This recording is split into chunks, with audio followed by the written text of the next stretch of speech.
ராஜா கைய வச்சா அது ராங்கா பூனமோடா.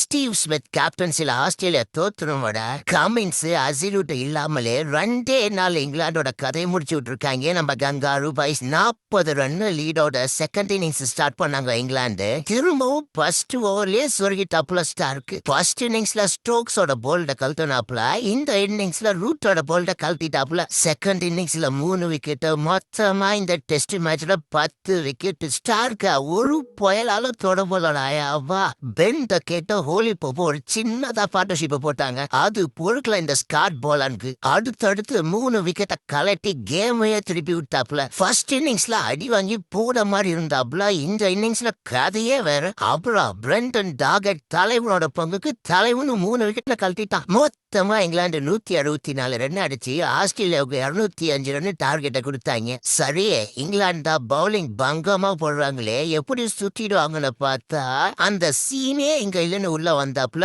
Try set. ஆஸ்திரேலியா ஒரு முடிவோட தான் ட்ரைப் செட்டை உள்ள அமைச்சிருப்பாங்க போல. சும்மா வந்ததுல இருந்து கும்மா குத்துனா 4 6 16 4 அம்மா 148 ஸ்ட்ரைக் ரேட்டும் செஞ்சுரியா அம்மா.